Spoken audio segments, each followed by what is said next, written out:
तर आपण गड राखलेला आहे, नंबर 1 पार्टी शिवसेना आहे, काय सांगणार आपण?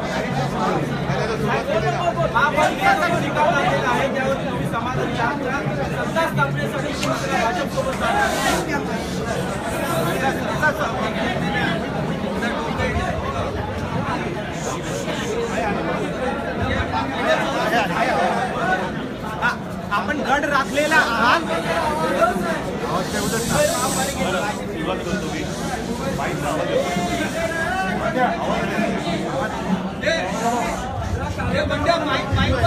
शांत राहा, शांत राहा एकदम. तुमच्याला का ओढू. सर्वात आधी मी मुंबईकरांचं, मी मुंबईपुरता आता बोलताना तमाम मुंबईकरांचं काय अभिनंदन नाही, त्यांना मी धन्यवाद देतोय. खास करून मराठी माता भगिनी आणि बांधव जे शिवसेनेसोबत उभे राहिले, यावेळेला अन्य भाषिक सुद्धा बऱ्याच प्रमाणामध्ये शिवसेनेसोबत आले. त्या सगळ्यांना मी लाख लाख धन्यवाद देतोय. विशेष म्हणजे शिवसैनिकांना मानाचा मुद्रा सुद्धा कमी पडेल अशी त्यांनी मेहनत केलेली आहे. त्या तमाम शिवसैनिकांना खरंच या सगळ्यांना त्यांचे आभार मानण्यासाठी माझ्याकडे शब्द नाही. सलग पाचव्यांदा मला असं वाटतं हा सुद्धा एक चमत्कार असेल की मुंबईकरांनी शिवसेनेवरती विश्वास दाखवलेला आहे. सलग 5व्यांदा मुंबई महानगरपालिकेच्या निवडणुकीत शिवसेनेला त्यांनी नंबर 1चा पक्ष म्हणून आपली पसंती दिलेली आहे. धन्यवाद देतो आणि पुन्हा एकदा आपण मुंबईच्या सेवेच्या मला संधी दिलेली आहे. नक्कीच त्याचं सोनं केल्याशिवाय आम्ही राहणार. भाजप सोबत युती कराल का? भाजप सोबत युती कराल का? घ्याल का? किंवा आपण शब्द दिलेला की युती करणार आहे? आता पुढे माझे पेढे येत आहेत अजून. पण तुम्ही खातोय मी अजून. पण सर तुम्ही शब्द दिलेला आणि पेढे घट्ट मलईदार आहेत, पारदर्शक नाही. उद्धवजी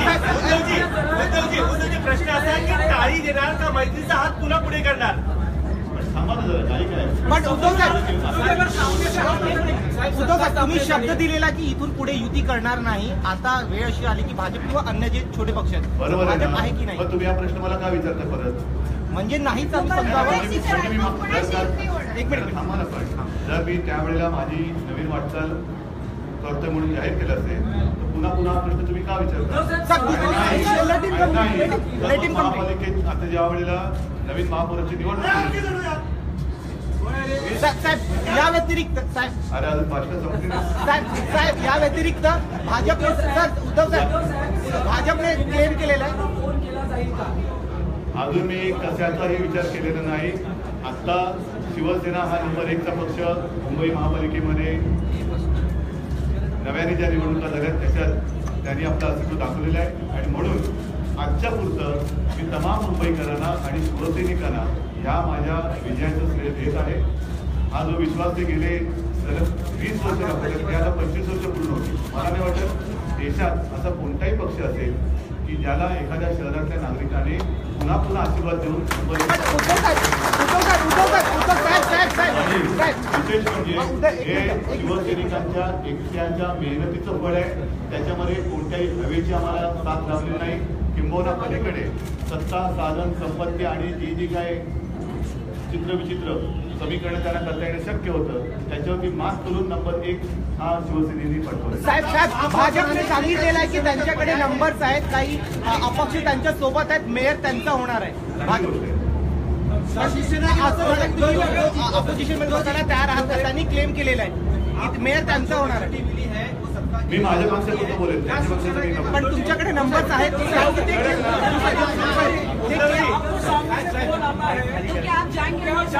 आपण हे बघा याच्यावरती काही स्टोरी रायटिंग होऊ शकत नाही. असं झालं तर काय होईल, तसं झालं तर काय होईल, हे होईल तेव्हा भाजप नक्की नसेल.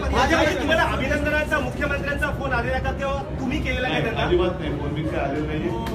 महापौर शिवसेना क्या किसी पार्टी को समर्थन देंगे अगर बीजेपी? पण अजून महापौराची निवडणूक जाहीर होऊ द्या.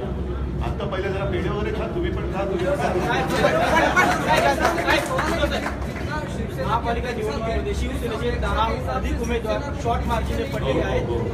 त्या ठिकाणी जर मनसेसोबत आपली युती झाली एक असेल गोष्ट तर हे नक्की नाही, एक गोष्ट नक्की की अजूनही काही जागा या आम्ही अपेक्षित करत होतो, नक्की करत होतो. काही जागा तर फार थोड्या मताने 7 मताने 10 मताने 15 मताने असे केल्यात. एका ठिकाणी तर समान झाले तिकडे चिठ्ठीवरती चाललेलं आहे. म्हणजे एवढी जबरदस्त ही लढाई होती. पण मला अभिमान आहे तमाम सैनिकांचा आणि तमाम मुंबईकरांचा. त्यांनी ही सगळी सत्ता संपत्ती बाजूला ठेवून मुंबईवरती सलग 5व्यांदा विश्वास दाखवला आहे. खरंच त्यांना मानायचं. मला वाटतं या प्रश्नाचं उत्तर तुम्ही भाजपला कमी लेखलात, तुम्ही भाजपला कमी लेखलात असं 60 ऑफर करत होता, त्यांची 81 आहे, तुम्ही कमी लेखलात ऍक्सेप्ट कराल. नाही त्यांची अवाजवी जी काही मागणी होती ती सुद्धा कळली नक्की.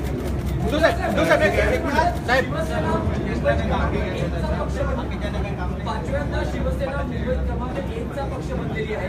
पण जे यश तुम्हाला अपेक्षित होतं साधारण 100च्या वर 105 ते 110चा आकडा एक अपेक्षित मानला जात होता. हे यश तुम्हाला अपेक्षित होतं का? 85 जागांवर तुम्ही समाधानी? मला तर ज्या वेळेला मी लढतो तेव्हा पूर्ण ताकदीने जिंकण्यासाठीच लढतो आणि तसंच लढायचं असतं.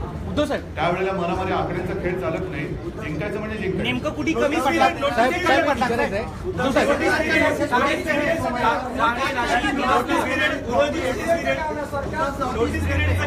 तुम्हाला फार घाईचं नाही. साहेब ठाणे, नाशिक, उल्हासनगर इथल्या ठिकाणावरती तुमचं काय मत आहे? या सगळ्या निकालावरती एक व्यवस्थित प्रेस किंवा भाष्य म्हणा ज्यावेळेला पूर्ण निकाल सगळे जाहीर होतील सगळे लोक माझा घेऊन भेटतील तेव्हा मी नक्की मुंबई महानगरपालिका दुसरं कोणाचं म्हणणार. पण आकडा मी सांगू दुसरा बदल म्हणून नाही, मुंबईचा महापौरच नाही तुमचा महाराष्ट्राचा मुख्यमंत्री